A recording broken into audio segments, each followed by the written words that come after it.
Liam, I know I speak on behalf of everybody associated with the club when I start by saying we genuinely are devastated for you. What feelings are you going through after learning that you will be out now until Christmas?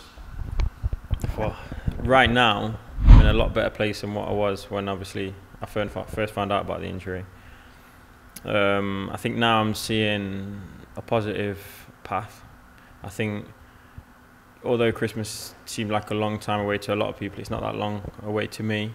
I think speaking to Chrissy, speaking to people I'm going to be working with, knowing that the facilities I've got at St George's Park to use, there's no reason why I won't come back in great shape, if not better than before, because I didn't join up with Chrissy until probably 4.5, 5 months after my op last time. Chris Bowman, the physio? Yeah, Chris Bowman, the physio. I didn't join up with him till about 4 or 5 months after my op last time. And the majority of rehabilitation, what I did on my own.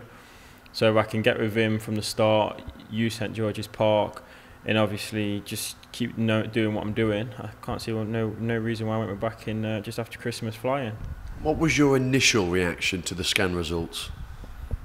Devastation. I think devastation at first, but then I looked at my injury, I looked at where I was, and I thought actually it might not actually be that bad.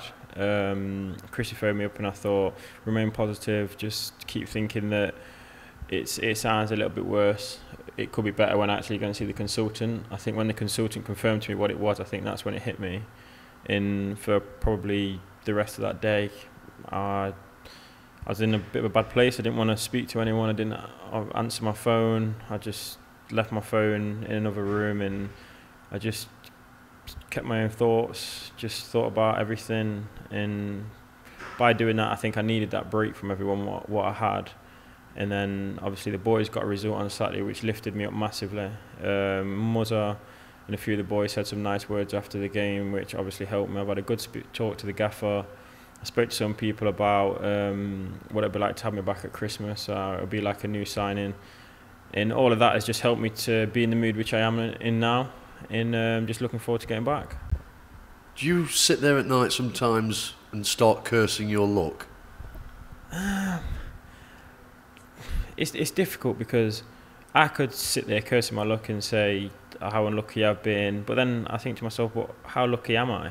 I've got a great family, I've got a beautiful little girl, I've got a nice car to drive around in, I've got a regular income, I've got great friends, I'm getting to know people all the time, I've got a good head on my shoulders, I've got a good mind frame, I've just all got a lot of positive things. And although I've had an injury and I've had a bit of a setback, I look at other people and some people haven't got anything. There's people who sleep rough, there's people who have got terminally ill.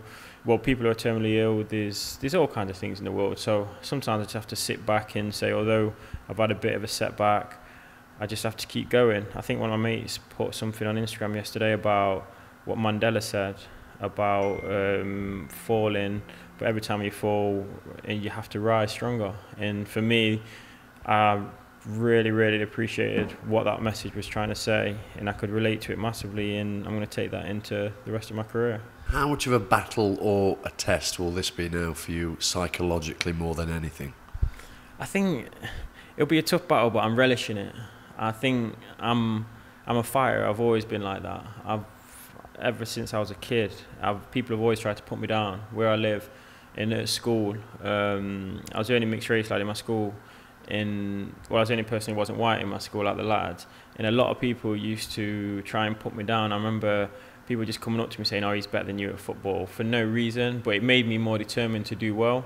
And I think a lot of them people come up to me now and they say, you know, Liam, I always knew you'd make it. And I often expose them people and said, well, you weren't saying that when I was a kid.